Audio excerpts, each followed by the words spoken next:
All right, looks like we're live. Hello, everybody. My name is Josh Grant. I'm a senior solutions architect and a software engineer. I primarily work in AWS and I primarily work with web technologies.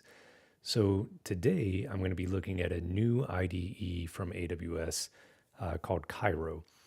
I guess I would compare this mostly to Cursor and Windsurf. Now, I've got a decent amount of Cursor experience, though I haven't used it in several months. And with the rapid pace of change we're seeing right now with these tools, several months is kind of impactful. So this isn't really a heads up comparison between Cursor and Cairo. This is more of me checking the tool out for the first time. Now, I will say my primary AI tool that I use for development or infrastructure type work is Claude Code. The second most common tool I use is Amazon Q Chat. So both of those are CLI based tools. For IDEs, I don't really use the graphical user interface IDEs very often. So this is kind of a lot of new for my workflow. Now, why am I trying Cairo? From what I've heard, it's got more of a prescriptive approach to developing software. I can see right here on the home screen that there's a vibe mode and a spec mode that says plan first, then build, create requirements and design before coding starts. So I think this is the key to success with AI. Without derailing and talking about how I use AI tools and my thoughts on how to be successful with them, I'll just say that this aligns with what I've found to help make the output of these tools more usable. Is planning, building, iterating versus just going. Now, there are times for both. There's certainly times when you don't care about the end product, right? You just want a prototype. You just want to see how something feels. What does it look like? But there are times when you're building something that could need to be maintained, and it could last a long time, and it could be going to production. And that's when I think you need to slow down and make sure you're not creating a major headache for you or your team later. All right. So what are we going to do with Cairo? Let's build a web application. Let's do the standard to-do application and just kind of see how far we get. Now, I only have about 45 minutes, and I don't know how much talking and clicking around and reading I'm going to do versus building an application. So we'll see what's going on. I think I'm going to start with vibe mode here and just see what it can spit out. Then I'll move into spec mode and see if I can take that initial idea, kind of what was created in vibe mode, and make it more robust, right? Make it more like software that I would want to maintain and be responsible for. Along the way, I'm going to try to slowly figure out, the workflows in this utility as far as source control, right? The equivalent of Claude.md or cursor rules, right? Like how do I make this thing behave in a way that's consistent with my development practices, right? How do I instruct it that I use conventional commits for git commits? How do I instruct it to, run formatting and linting before saving things? All of that. Let's see what comes up as we go. All right. All I've done so far is install Cairo. I'm on Mac OS.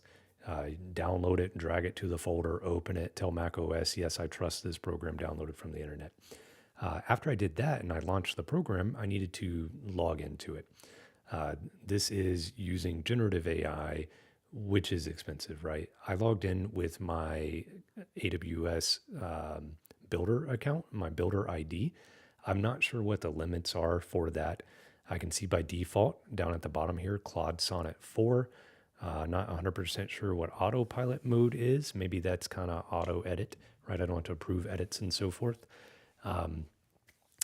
Anyway, there are other options. I haven't explored them yet. I do have a subscription to Amazon Q Chat, and I have like a Claude Pro Max subscription. So if there's some way I need to hook this up to, other APIs that I have available for inference, then that is an option, but I doubt I'm going to get that far in this video.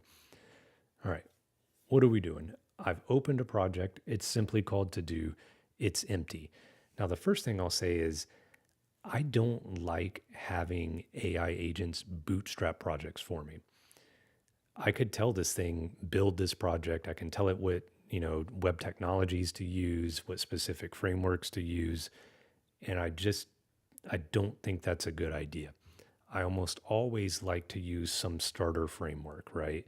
Use something like Create Next App or whatever the framework is. I find that to be a better experience. In fact, if this were more of a real production application and not just playing with this tool, I would scrutinize the output of this the most at the beginning, because that's where we're establishing these patterns that it will replicate.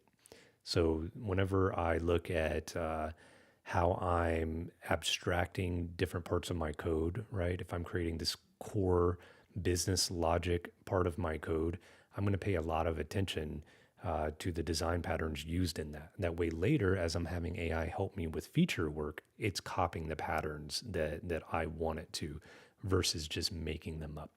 Now, that's unrealistic for this, and I just mentioned we're going to try this vibe mode and just kind of send it and see what it does. However, I do still want to give it something to start. So let's look over here on this left nav bar. What do we got? Extensions. So this looks like VS Code. I actually didn't do any research, but I'm very confident this is a fork of VS Code. So here's our AI mode. Here's our file explorer. You can see that that's empty. Let's start by using the TanStack starter. So I'm not very familiar with TanStack Start. It's something that I want to be more familiar with. So I'm kind of doing the two birds with one stone thing here, and trying to make this, trying to learn two things at once. So went to the TanStack Start website. I'm under Quick Start. Let's just look what we're going to do here. npx git pick. So we're going to use some package called git pick, which is going to probably hit this repo. Yep. So the TanStack org, I guess the router repo. And then from the main branch, there's a directory right here. And I bet git pick clones that directory as a new Git repository. And maybe it's going to name it this. So I possibly want to change the name of that. Yeah, that's what it's doing.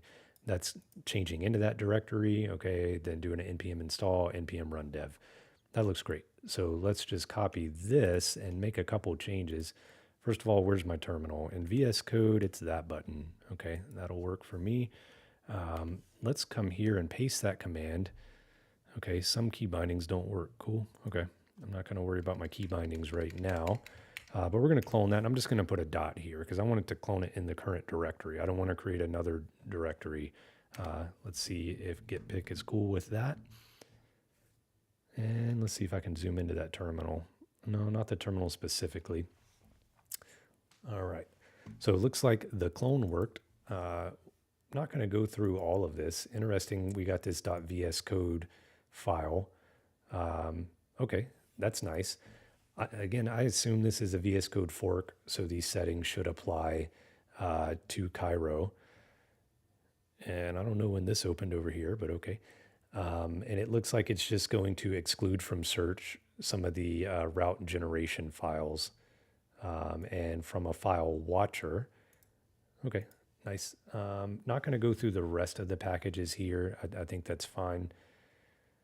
I'm just going to close the chat for now. Now let's do a npm I. So that's going to install all the packages from package.json.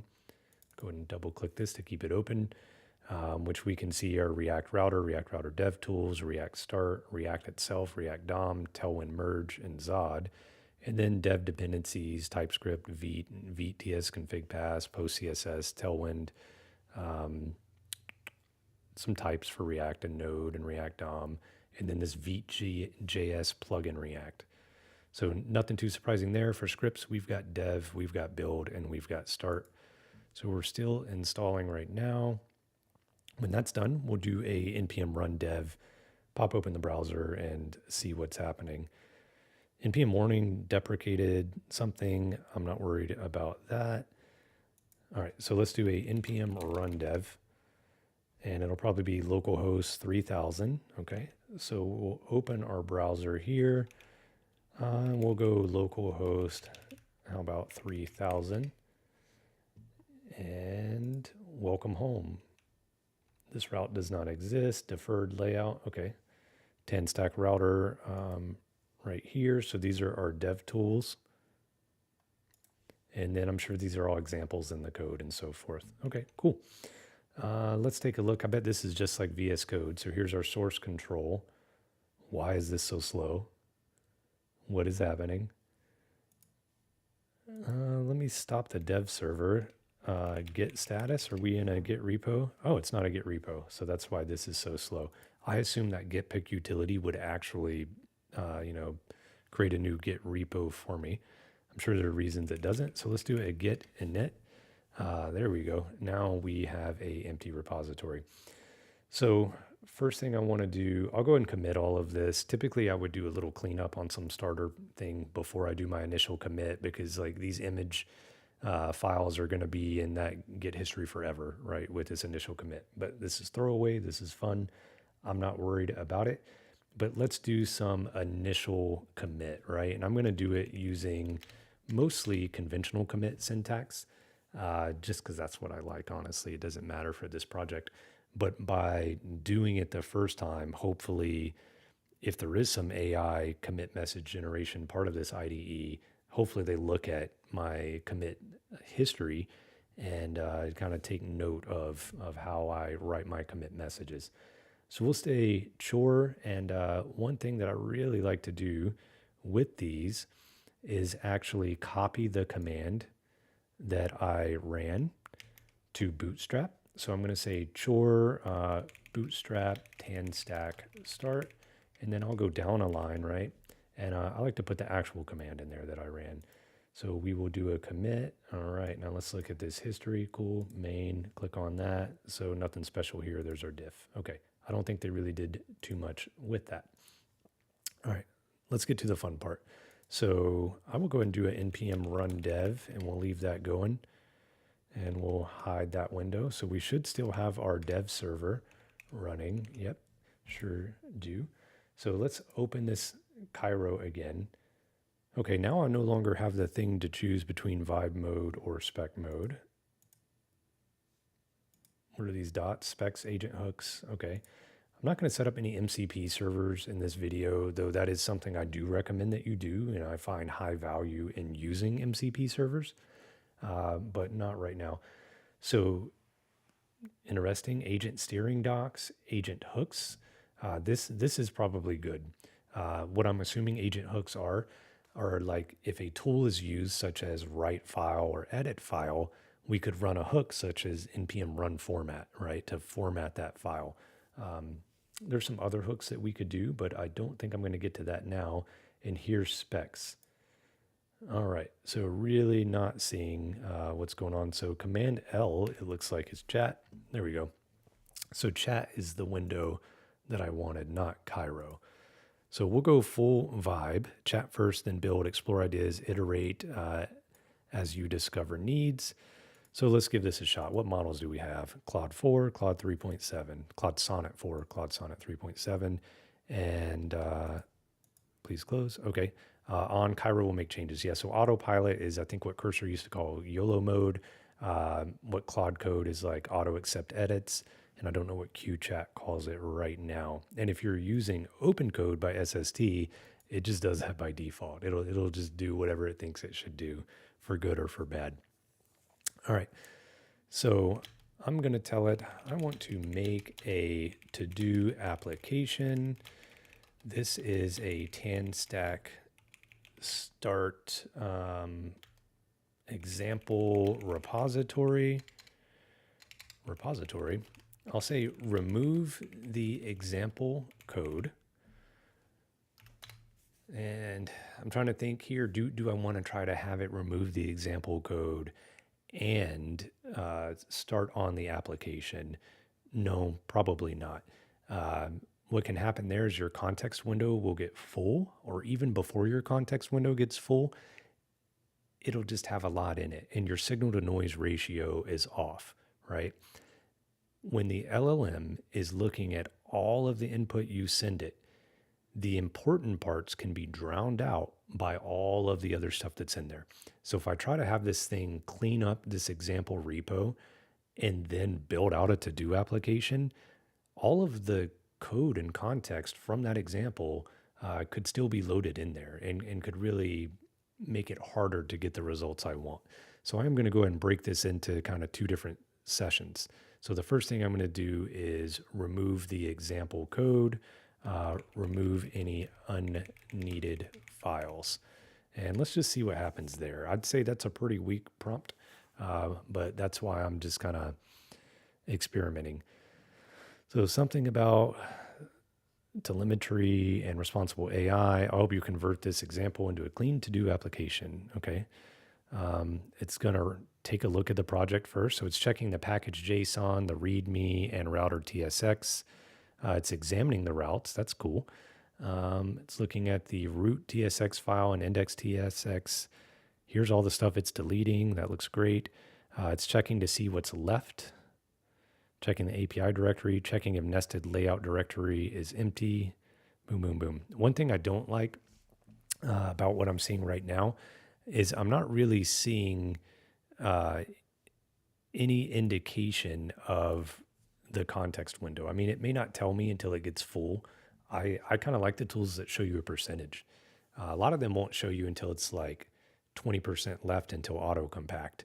And that's basically when the context window is getting too full and your tool is going to summarize things. That way your context window has room for new information. I like to know early, like how full is it? And again, it's because I'm not trying to run this thing until my context window is full. I want to have an idea of how much context it has right now because I'm worried about the signal to noise, which is also why I think that certain large language models with gigantic context windows, that's not the end all be all. Everyone is not using Gemini because it has the largest context window, because signal to noise ratio is a problem. Now, there are reasons to use those with large context windows, but it's not the thing that wins everything. All right, so it's well, I guess my prompt wasn't strict enough because it is updating the homepage to be a simple to-do app interface. It's updating package JSON. All right, let me look at my prompt again. So basically, I want to make a to-do application. This is a TAN-stack start example repository, remove the example code, remove any unneeded files. So I never told it to actually make the to-do application. I guess it just started on it. Don't love that, but pretty weak prompt on my part, pretty low effort. So it's cleaned up TAN-stack start example and converted it into a clean to-do application. Let's see about that. Here's what I've done. Removed example code, deleted all example routes, removed example API routes. So this means front-end routes, and then the API routes. Cleaned up example utility files and error components, removed nested layout examples. Then it created the to-do app, which I didn't ask it to do. Updated the homepage with a fully functional to-do interface. So add new to-dos with enter key support, toggle completion status, delete to-dos, show remaining to-do count, clean responsive design with Tailwind at CSS, updated the root layout with a simple header, updated package JSON to rename it, rewrote the README with to-do app documentation. So what's left? The project now has a clean structure with just the essential files. The to-do app is fully functional. You can run npm run dev, which I'm already running right now. Okay. What does this view all button do? So this is expand. Okay, that's the list. View all, is this a big diff? That's exactly what I wanted. First, let's take a look at the results. All right, so to-do app, cool. Add a to-do, let's see, look at diff. You know what, let's dog food this. We're gonna use this as part of our video. So we want to look at the diff. We want to commit changes to version control. And then after that, I don't know, I think that's good enough for now. So two of two to-dos remaining. That's a little hard for me to say. All right, package JSON, exactly what it said it was gonna do. It just updated the name. Should it have updated anything else there? No, I don't think so. I can't think of why it would have removed or needed to remove any of the dependencies. Like, are we still using Zod? I'm not sure. Maybe that's something we could ask it, or we can look, honestly. But yep, no worries with that. Now let's look at the README. So to-do app, simple to-do app, put the features in there. I like this. So we're using NPM and not PNPM, and it detected that and changed the documentation here to do a npm run dev npm install versus pnpm. So that's cool. It picked up on that. I didn't read everything it scrolled by in the chat window, but I didn't notice that. Instructions for building, starting a production server. Curious what it says about that. npm start, okay. Tech stack, cool. Interesting that it added that. Did that not exist before? I don't mind that being in there. All right, now it deleted some of the components we don't need, right? User error, post error, modified the root TSX file. So there's a new title and description, which I assume this title is the browser title. So let's see, to-do app built with TanStack start. Let's open up this sideways. TanStack start type save client. So that's actually not the title there. I don't know. Irrelevant. That's just me not really understanding the purpose of this create root route metadata section, this array. Not the focus. All right, so here's our header at the top, to-do app, cool, looks good. Deleting more components that I guess we don't need. One concern that I have, and this is really with my approach, not necessarily this tool, TanStack start is new, TanStack router is not new. I don't know how much using TanStack start affects how you use TanStack router. So removing a lot of these examples that came with this starter may bite us later, right? It may make it so that it is a little harder to get the desired results and use the framework the way it's designed to be used. I'm just clicking through these and collapsing them and making sure I don't see anything concerning. But so far I don't. So let's move on. I will go ahead and take all of these changes. It looks like there is no generate commit message, which there was. Let's see. There might be a way we could use hooks in a way, or I don't know if we can create a custom tool, like some kind of custom command, right? With Cloud Code, you can create your own like custom command to run that could say like generate a commit message and then, run git commit -m with the message. Don't see a way to do that. So let's just see if this chat window over here will actually do that. So I'm going to turn off autopilot and I'm going to say create a git commit message using conventional commit syntax. That's probably not exactly correct. And then let's see, I've staged all of your changes. Instead of saying create a git commit message, I'll say create a git commit using conventional commit. So let's see if it can do that or if it tries to use the tool. I feel like this is a little bit wasteful, right? Maybe a lot wasteful, because now I'm using an LLM to generate a commit message that I could very easily generate on my own. So it's going to try to run this command. Cool. I bet if I had the autopilot on, it probably would have just ran it, unless that's just for edits. Again, if this is standard cursor or VS Code Copilot agent stuff, that's cool. I just haven't used those tools in several months, so I don't know the state of them. So feature, it doesn't have any scoping, which is fine. I didn't use scoping in my example either, and sometimes I don't. Convert TanStack start example to to-do application, and there's a list of what it did. I can trust this. I'll go ahead and trust this for this project. Interesting. So it's going to explain to me adding a command to the trust list allows me to auto run this command in the future without asking. So here's the full command. Here's the partial. So I love this actually. One problem that I have with Claude Code is with trusting commands. Sometimes it wants to trust such a broad version of the command that I'm not going to do it at all. If it would include some of the parameters of the command, for example, this git asterisk, nope, right? That's a little too broad. Git commit, sure, because guess what it can't do? It can't push it, right? I can always kind of have some control there. This full command, the exact command it ran, what's the point in trusting that? I'm not going to run that exact command again with this commit message.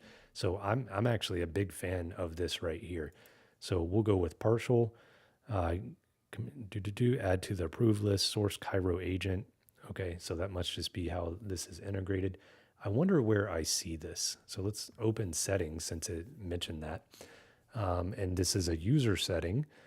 I like this because I could take, these VS Code settings and save them in the repository so my teammates can, take advantage of which tools we have trusted, right? We can, as an organization, or I'll say as a team in this repository, kind of have more similar workflows, have similar permissions. I don't have to worry about team members just saying, oh, trust this.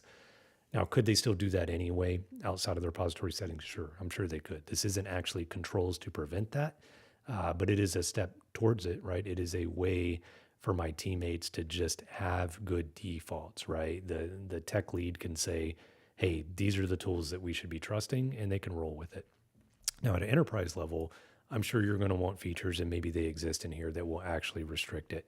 And I think that's even more so with MCP servers as we integrate external data with our tools. That's where we're going to want some centralized governance over the usage of those tools. All right, cool. So it created the conventional commit. I can see over here that now main is right here. I'll say that head is on this latest commit. I like the pop-ups, looking good. One thing to note, I zoomed way in on this user interface just because I'm streaming so everybody can see it. It does look very crowded to me. I don't like how crowded this is. It's a bit overwhelming to me. To give you an example of what I'm used to, here's that same application, right? This is how I'm used to looking at things. Like if I want to see a specific file, here I'll zoom in on this too. That's it. Like what do I have here? The code that I care about, little bit of data as far as like what branch I'm on, if there are any issues detected by the LSP, time, and then this is tmux, right? So I could actually have multiple windows open. If I wanted an additional terminal right here, I could just, come in here and do my thing. So I like minimal. I like clean. I'm sure I can chill out on some of this, right? This is a bit much. So let's close some of these things. We don't need all of this open. I don't need to look at the settings anymore, though it's nice now. I know where that is. We can get back to clean. Let's get a similar thing here. So what is it? Command, trying to remember the shortcuts for VS Code. Search for files by name. So what did I open in the other one? So index and then Command Shift E, is it? Yeah, Command Shift E. Well, that doesn't hide the window. I guess that just opens Explorer. I wish it toggled it, right? I want to just close that with a keyboard shortcut. That's the dev server. So this is the terminal from the chat window. Okay, so this is what the chat window opened up. I'm curious if it's going to reuse it. I bet a new session uses the new terminal. If the existing session uses this, that's interesting to me. One common kind of workflow issue that I'll have is if I want the LLM to access AWS. A lot of times, stuff like Claude Code will try to use the AWS CLI or use, an AWS MCP server if you have that set up. I don't just expose AWS credentials to the LLMs. Like even with restricted roles, I'm very selective about when I do that. Oftentimes I'll tell it, it'll try to run an AWS command and I'll say, hey, you need to prefix that command with AWS-vault exec and then the name of the profile, space, hyphen, space, your command. That way I can authenticate after I view the command it wants to run. I can give it, the exact credentials that I want and kind of control it. But another thing I'll do is actually run the command myself in another terminal window. But if I do have some kind of flow with this chat window where it's reusing this terminal window, then I could very much come in here and start a subshell with, the AWS profile and authenticate. And then, once I hit enter on this, if that were a real profile and I allow access to it, then this shell will be a subshell that has access to AWS. So if that chat window we just had open is reusing this terminal and it will now use that subshell, it sounds great. It sounds like worth exploring, but maybe not in this video. All right, what do we need to change? It went further than I wanted it to initially. We looked at the diff, we committed the changes. What could we add here? Well, I did a refresh and we completely lost our to-dos. That makes sense. It's not persistent. So how do we make these things persistent? Well, if you noticed up here, I'm running Docker desktop. Yeah, I need to install an update. That's what that little exclamation point is. But maybe we can get this thing to create a Docker compose file, spin up a Postgres database, and as part of our API, connect to that Postgres database and actually store persistent data. Now I'll pause right here and say that that's adding some complexity. And this is the part where before I do that, I'd really want to break this application up.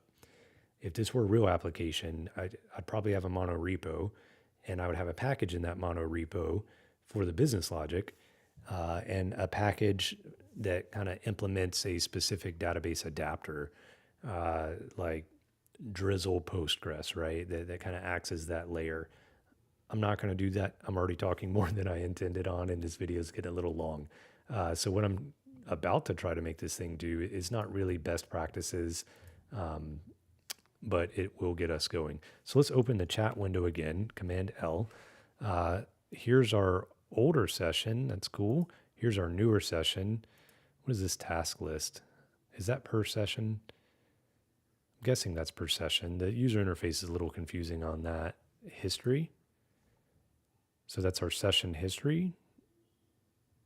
I guess this is the history across all sessions then, right? Because I had this session open, I click history. Now that session's not selected and it's showing me something that I know is from this session. Can I rename the session? Well, that's a little annoying. So everything's called new session. Excuse me. Everything's called new session. All right, well, let's do this. Let's try out the spec mode.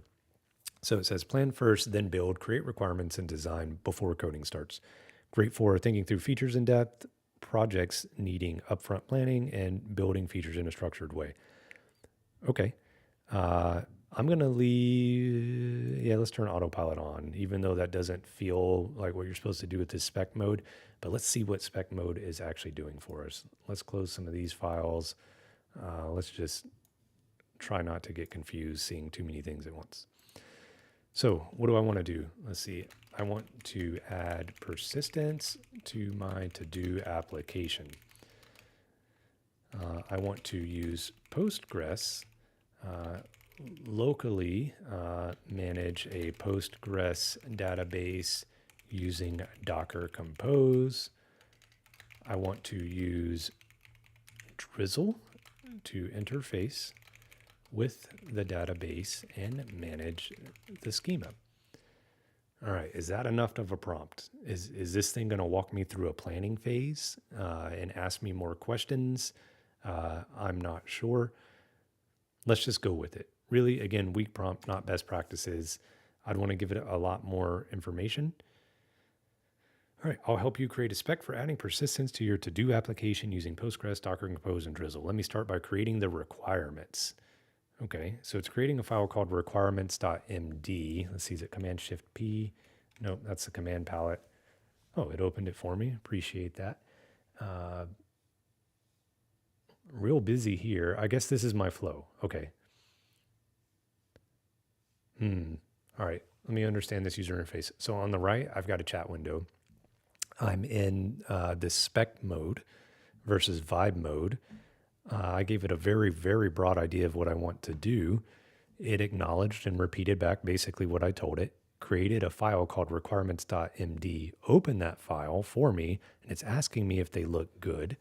As I'm looking over here at my editor window, I've got that requirements file open, and I can see it exists in this .cairo directory specs to do persistence. So it made up that name, which somehow is not the name of the session. Again, how do I rename this session? I don't want a bunch of things named new session. Is there a /session rename? Okay, nothing's popping up. I can click this to move to the design phase. Maybe I could type yes. Cool. But let's actually look at these requirements. All right. So it's basically saying use Drizzle in a local database, Postgres, Docker Compose. This will replace any in-memory or temporary storage to maintain data across application restarts. That sounds great. Requirement 1, as a user, I want my to-do items. Okay. I think a user story for having persistence in your application, I guess maybe that is the best way to do it. It seems like we're not at user stories yet, but maybe we are.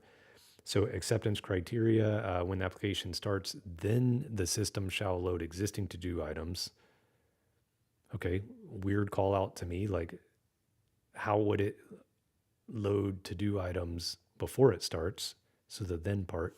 Again, maybe this is probably me just not being familiar with this style of user stories. So when I create a new to-do item, then the system shall save it. When I restart the application, then the system shall display all previously created. When the database is unavailable, then the system shall display an appropriate error message. Like that. Requirement 2.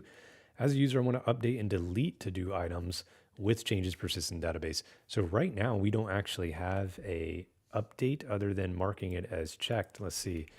Let's go test, right? Like I can't edit that. So is that what it means by update? Is I can edit the title, or does it just mean update as in this, or delete? All right. Not sure. As a user, I want to update and delete to-do items with changes persistent. Yeah, so I don't know that this is adding like edit the title of the to-do functionality, or if by update it just means the status. I guess I could read the acceptance criteria. When I mark a to-do item as complete, then the system shall update the database. When I edit a to-do item's text, then the system shall save the changes to the database. When I delete, so this does add edit. So that's kind of a UI change as well as the back end. When I delete a to-do item, then the system shall remove it permanently. When database operations fail, then the system shall display error feedback and maintain UI state. Okay, cool. Requirement 3, as a developer, I want a local Postgres database managed by Docker Compose. Yep, love it. When I run Docker Compose up, cool. When the Postgres container starts, then the system shall create the required database and user credentials. User credentials, they mean database user credentials, and the system shall create them when it starts. Interesting. I didn't really give any guidance on the credentials for the database, right? Most likely it's going to use .env files. That's just the most common thing you see with web development. When I stop the containers, the system shall persist database using Docker volumes. That's great. That's what I would have told it to do if I was more prescriptive. When I restart the containers, the system shall restore all existing data. Well, these are kind of the same things. Requirement 4, as a developer, I want database schema management through Drizzle so that I can version control schema changes and easily migrate the database structure. When I define schema change in Drizzle, then the system shall generate off what trigger, right? Like I'm imagining NPM scripts, right? NPM run, migrate, whatever. When I run migrations, then the system shall apply schema changes. I'm not going to read every bit of this to you guys. I'm just going to kind of skim it because, again, I want to play with this tool more than I want to build a good to-do app. I'll say this looks good. I don't think I need to specify to do these things in with NPM scripts, but I'm going to go ahead and put that in there just so I can see what does it look like to have it modify the requirements. So I will say, be sure to utilize NPM scripts for common developer activities. So that would be like database migrations and maybe even starting and stopping the database itself with Docker Compose, right? We could do an NPM run DB start, NPM run DB restart. What else do I want it to change? Let's see, update the README with local development procedures. All right, let's see what happens here. I wonder if I get a diff. Probably not. That would be kind of cool if I could see like how is it updating this spec. I assume there's going to be an undo or rollback if I don't like it. So it accepted edit. So that was that autopilot. I bet if I had autopilot off, then I could have actually seen the edits. Here's my view diff. Do the requirements look good? Well, let's see. So it added a requirement. It didn't modify the other ones. As a developer, I want convenient NPM scripts for database operations so I can easily manage the database. All right, it's going to do a DB up, DB down, DB migrate, DB generate, DB studio for Drizzle Studio. And then requirement 7, I want updated documentation. Yeah, looks great. Okay, so let's close the diff. We're looking back at the main one. Let's move to the design phase and see what happens. So we're still in the same session over here on the right. I wonder at what point, like in this design session, is it designing the implementation, or what I would say like planning the implementation? Is it starting on the implementation? I hope not, because I would worry that the context window would be too full. Now, if this weren't basically building out, what would be a larger part of the app altogether, it's a small app, so it's not that big, then maybe that's fine, right? Maybe that one session is fine for getting requirements, designing, implementing. But if it were very large, here again, I'm worried about the context window. So it's creating a design.md file. Now let's take a look at these files again. So these are under this .cairo specs directory. Would I want to check these into version control, or would I want to ignore them? I don't know. There's some value, I would say, in tracking these specs, right? Like in looking at them and understanding them. It's almost like ADRs or architectural decision records, where you can go in there and say, like, why was this created this way? Why was this done in this manner? Especially if we could correlate these to certain Git commits, right? Imagine multiple team members on this project, decent sized project, and you're deep in some code you've never seen before, and you want to understand the why. Why was this done this way? What was this to support? If somehow you could correlate that Git commit, maybe via the commit message to a spec file in your repository, I could see some value in that. All right. What is it doing right now? So we told it the requirements look good. It's going to create the design document. So it read the package JSON, looked at the routes directory to understand the current implementation, read index and root. Now it's going to create the design document. Okay, so an unexpected error occurred. Please retry. That happens. So how do I make this thing retry? So this is a undo changes. That's an undo changes. All right, well, let's go the easy way. And we're not in the design tab, by the way. If I click design, okay. So when I click design, it opens that task list, nothing. All right, I thought earlier clicking on these was gonna take me through the flow, but it looks like this is just a little UI wrapper around opening these specific files, that this isn't actually part of the flow. Create task. Interesting. So after code changes or spec updates, and by spec, I guess it means the combination of requirement and design, it can update task or create task. Okay. So we're back at design. This thing failed to do whatever it was going to do. I'll have it retry in a minute, but let me take a look first. Okay. Boilerplate architecture. So React front end, hooks, API routes, the back end, Drizzle ORM, database Postgres. So yes, the API is talking to Postgres through Drizzle ORM. Docker Compose is used to manage this database. I don't know if I love that diagram, but it doesn't matter. Replace direct state management with API calls. So I mentioned earlier, kind of like ADRs, like key architectural decisions, type safety, local development, server-side data management. Move to do operations. So that's just getting them out of memory, right? They were just in the client, which is why when I refreshed the browser, I lost all of that data. It's decided what the database schema should be. ID is a primary key. Text is not null. A Boolean for completed, created at, and updated at. That sounds great. Completed is default false. Looks good. Cool. Database connection.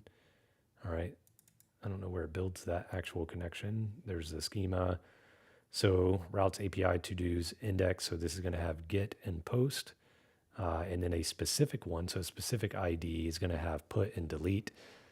So basically get the to-dos, create a new to-do, modify a to-do as in mark it complete or change the title. Maybe I think that's a feature it's implementing, or delete.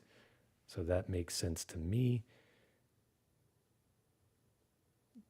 I'm a little confused on this. So to-dos and then ID, and it's just showing the same thing here for some reason. All right, API interfaces, create to-do requests, update to-do. So this is like from the front end to the API. What does that interface look like? If you're going to create a to-do, well, it's got text. It's not optional. If you're going to update a to-do request, text and completed are optional because you could be just updating the text of the to-do or you could be marking it complete or doing both. So that makes sense to me. And a to-do response has an ID, a text completed, created at, and updated at. I don't actually love this, to be honest with you. I don't know. This is kind of where, like, for this example, for playing with this tool, I'm going overboard, but this is where I'm more interested in some clean architecture and maybe creating an entity and just kind of going nuts. But I'm going to refrain from that. To-do list response is a list or an array of these. That makes sense. The front end data layer. So we've got a hook here called use to-dos. I like that it's immediately going to hooks, right? The naive implementation is we're not using hooks. We're just going to do it on this one page. But hooks make sense. Use create to do, use update to do, use delete to do. Data models. So to do entity. Okay, so here's the actual data models I was talking about. So this will be on the back end. Okay, so it is doing this.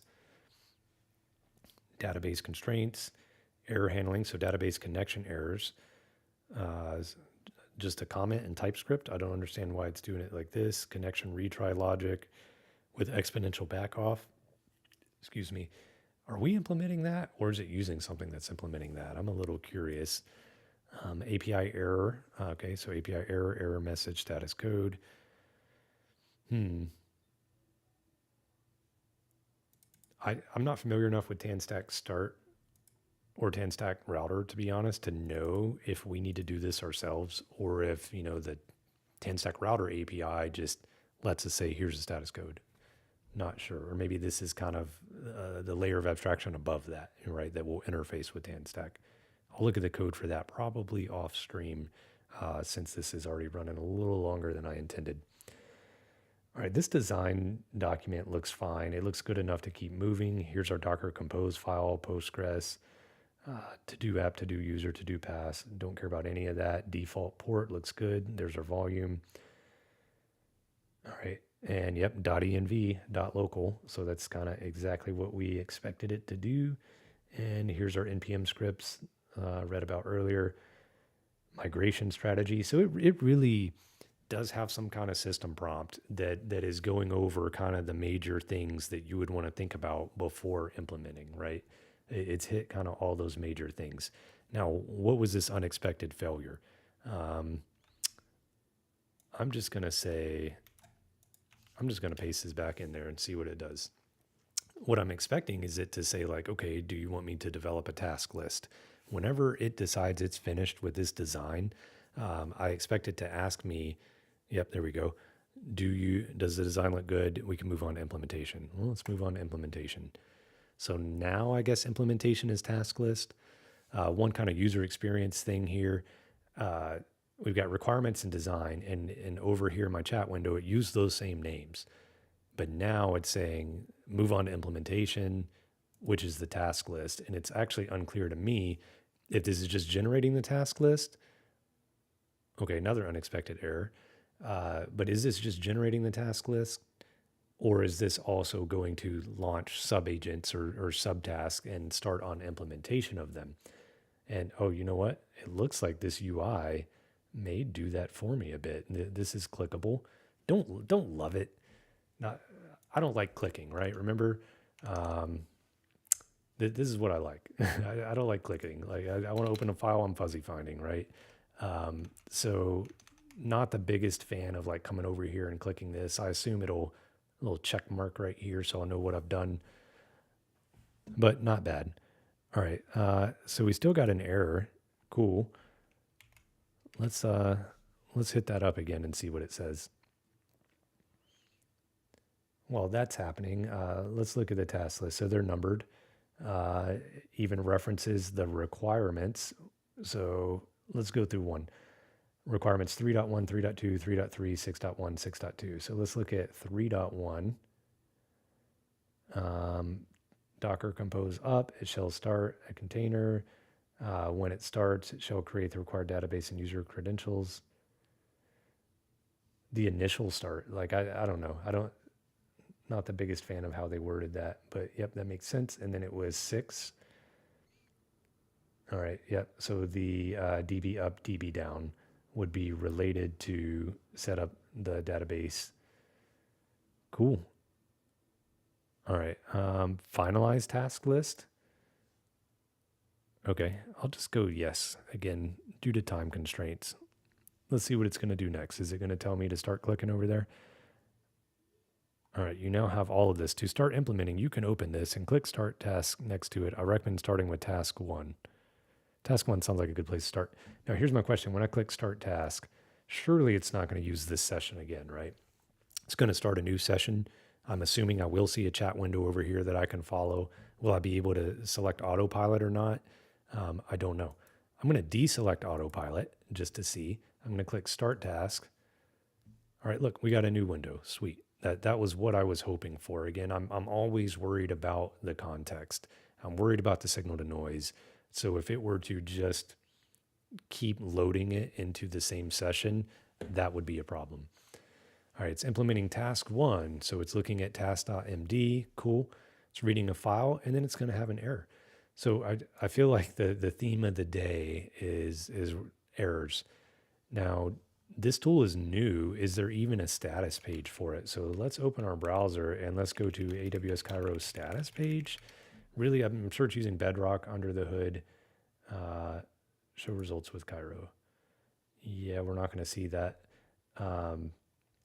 My guess on what's happening, there's maybe a lot of people using this tool.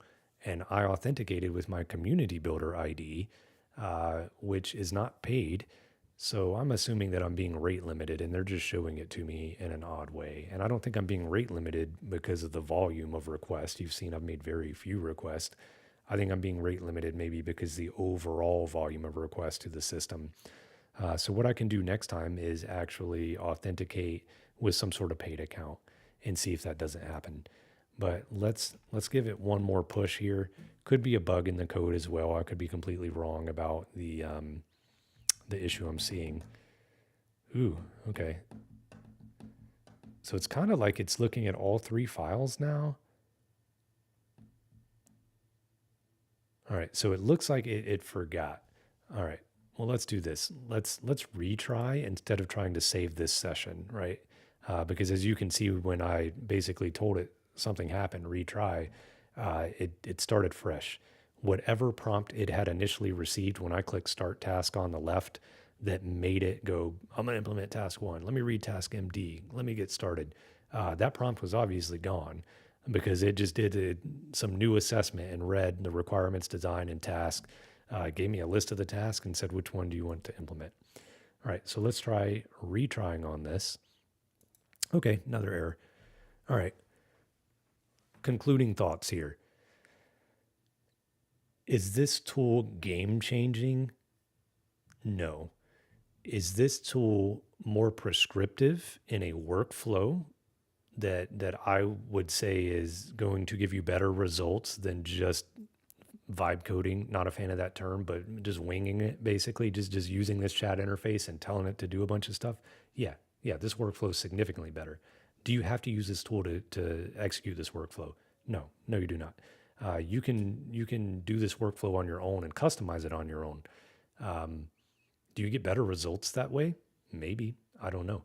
So I'll say that if you like VS Code, if you like this type of IDE, if you want to get better quality software from the LLMs, then I would look at a workflow like this and I would try this tool. Haven't tried Cursor or Windsurf in several months, so I don't know if they have this built-in flow. There's some other tools that are extensions to VS Code based IDEs that will give you these similar workflows, and then using CLI based tools, again, such as SST Open Code or Claude Code, you can recreate these workflows. You very much can. Will I continue testing this tool and playing with it? Yeah, I'll probably give it a few more hours. I don't see it becoming my main IDE at all. And that's no fault of its own. That's because I'm one of these nerds. That's why. That's all that is. Okay. Thank you. Appreciate everybody watching the stream or watching the recording. Have a good one.